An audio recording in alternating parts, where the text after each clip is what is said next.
இந்த பக்கத்தில் இருந்து பாருங்களேன், இதுதான் அந்த பிராண்ட் நதி.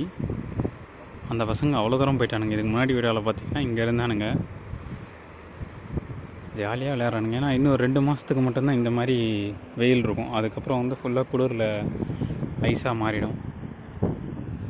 பாருங்களேன் கீழே எவ்வளோ பளிச்சுன்னு தெரியுது.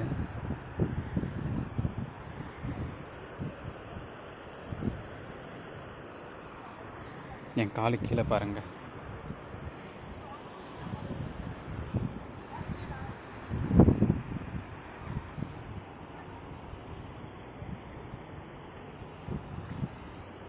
இங்கேருந்து பார்க்குறதுக்கு சூப்பராக இருக்கும். நிறையா பேர் இங்கேருந்து எடுத்து ஃபோட்டோ எடுத்துக்குவாங்க.